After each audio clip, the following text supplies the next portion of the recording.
We're obsessed with heroes, but let's be real. A story is only as good as the person trying to tear it down. We don't just fear great villains, we're fascinated by them. They represent our darkest impulses and our sharpest intellects. Today, we're counting down the elite. From 20 all the way to number 1, these are the greatest movie villains of all time. Number 20. Agent Smith from the Matrix trilogy. Starting our list is the glitch in the system. Hugo Weaving's Agent Smith is the perfect personification of cold, calculated authority. What makes him so compelling is his evolution. He starts as a rigid program designed to keep order, but eventually, he becomes a virus that threatens the very system he was built to protect.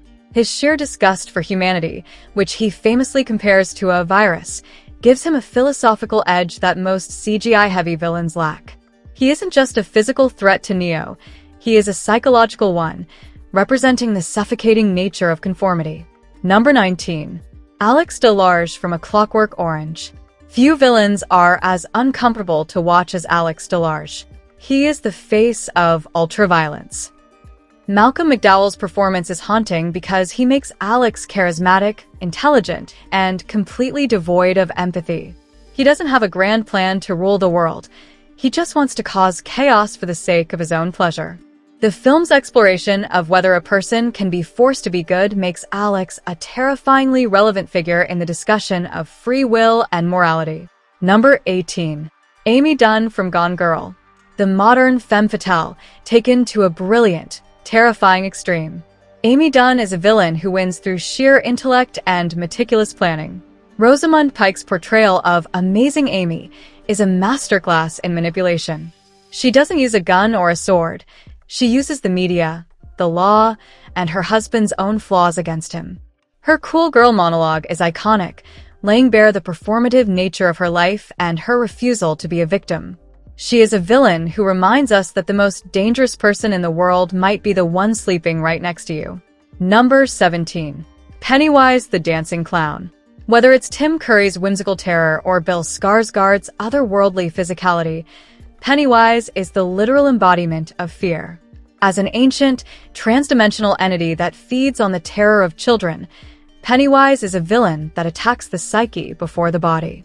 He is a shapeshifter who finds your deepest insecurity and turns it into a living nightmare. His popularity stems from the primal fear of the unknown and the realization that sometimes the monster under the bed is very, very real. Number 16. Norman Bates from Psycho. The original Mama's Boy. Norman Bates changed the horror genre forever. Before Psycho, movie monsters were usually aliens or giant creatures. Alfred Hitchcock showed us that the monster could be a shy, stuttering young man who runs a quiet motel.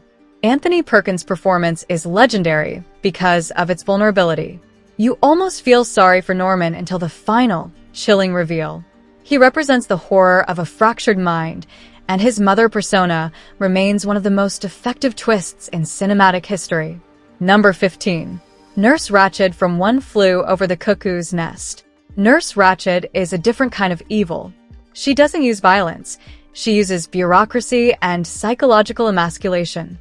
Louise Fletcher created a character who is terrifying because she genuinely believes she is doing the right thing. She represents the banality of evil, the way systems can be used to crush the human spirit in the name of order. She is the villain we have all met in real life, the person in power who uses rules as a weapon to maintain control. Number 14. Sauron from The Lord of the Rings. Sauron is unique because he is more of a presence than a character. He is an eye that sees everything, a shadow that hangs over Middle-earth. He represents pure, unadulterated malice. What makes him so great is the way his influence corrupts everyone around him. From Saruman to Boromir, Sauron's power is felt through the weakness of others. He is the ultimate Dark Lord, a cosmic force of greed and dominion that requires the entire world to unite just to have a chance at stopping him. Number 13. T-1000 from Terminator 2, Judgment Day. While the original Terminator was a brute force of nature, the T-1000 was a liquid metal nightmare. Robert Patrick's performance is chillingly stoic. He doesn't blink, he doesn't shout, and he doesn't stop. He is the perfect hunter. The T-1000 represents the fear of a technology that can perfectly mimic us, making it impossible to know who to trust. His ability to walk through bars and turn his limbs into blades made him the ultimate upgrade to the sci-fi villain archetype. Number 12. Scar from The Lion King. Disney has many great villains, but Scar is the most Shakespearean. He is driven by a deep-seated inferiority complex and a thirst for power. Jeremy Irons' vocal performance is dripping with sarcasm and venom.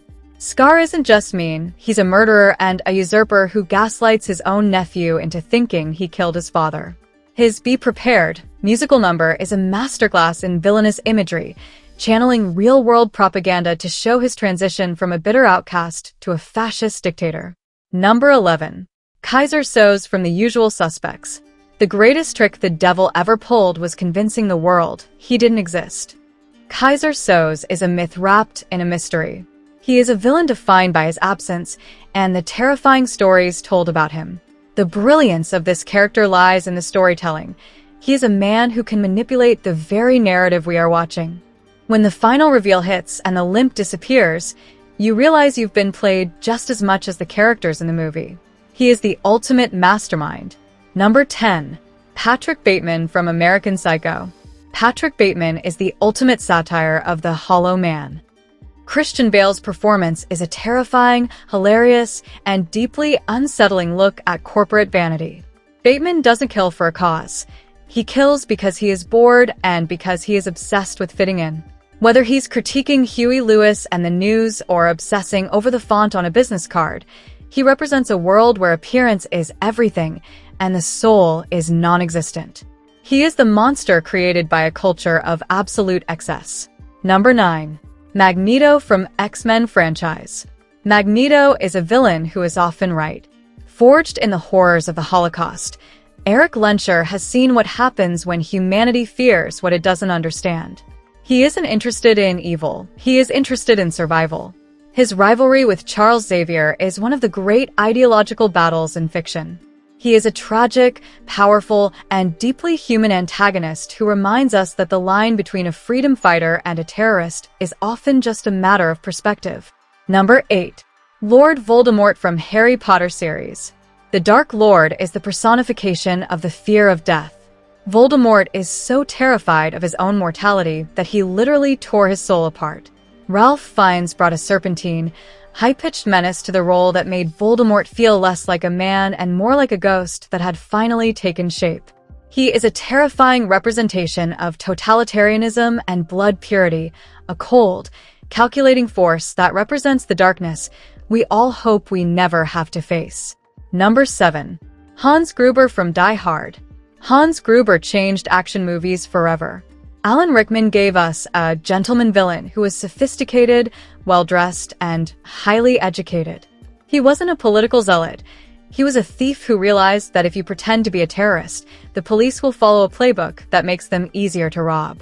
His calm demeanor and sharp wit made him the perfect foil for the sweaty, barefoot John McClane. Number 6. Hans Landa from Inglourious Bastard. Hans Landa is perhaps the most charismatic monster ever put to film. Christoph Waltz's Landa doesn't need to scream to be terrifying. He uses language and etiquette as weapons. He is a detective who has no loyalty to Nazi ideology, only to his own survival and success. The opening scene of the film is a masterclass in tension, as Landa politely dismantled a family's hope while sipping a glass of milk. He is proof that the most dangerous person is the one with the most pleasant smile. Number 5. Thanos. Thanos is the rare villain who is the protagonist of his own movie. In Infinity War, we see his journey, his sacrifices, and his absolute conviction. He truly believes he is saving the universe through genocide. Josh Brolin's performance gave Thanos a level of gravitas that made him feel inevitable. He didn't just beat the Avengers with his fists, he beat them with a philosophy they weren't prepared to counter. Number 4. Anton Chigurh from No Country for Old Men. Anton Chigurh is a force of nature. Javier Bardem's hitman has no backstory, no emotions, and seemingly no motive other than a rigid, bizarre code of fate. He kills based on the toss of a coin, representing the cold, uncaring randomness of death. You can't bargain with him, you can't appeal to his humanity, and you can't escape him. He is one of the most unsettling villains ever created because he doesn't feel human. He feels like an inevitability. Number 3. Hannibal Lecter from The Silence of the Lambs. Hannibal the Cannibal is the ultimate intellectual nightmare. Anthony Hopkins' performance is iconic despite having very little screen time. He is a psychiatrist, a gourmet, and a killer who wants to get inside your head and rearrange the furniture. He is refined and polite, yet capable of unimaginable brutality. His psychological sparring with Clarice Starling remains the gold standard for hero-villain dynamics. Number 2. The Joker from The Dark Knight. Heath Ledger's Joker is an agent of chaos. He has no plan, no origin, and no rules. He exists solely to prove that everyone is as ugly as he is underneath their morality. He is the dark reflection of Batman, a character who truly wants nothing but to watch the world burn. Every moment he is on screen is electric, unpredictable, and hauntingly brilliant. He didn't just redefine the Joker, he redefined what a cinematic villain could be. Number 1. Darth Vader from Star Wars Saga. There was never any doubt. From the mechanical breathing to the booming voice of James Earl Jones, Darth Vader is the most iconic villain in history. He is a fallen hero, a man trapped in a mechanical suit that is both his life support and his prison. He represents power, fear, and ultimately, the possibility of redemption. He is the silhouette that defined a generation of cinema and remains the absolute gold standard for villainy. From the calculated mind of Hannibal Lecter to the cosmic scale of Thanos, these villains remind us why we go to the movies. Who is your number 1? Did I miss anyone? Let me know in the comments below, and don't forget to like and subscribe for more deep dives. Thanks for watching, and stay away from the dark side.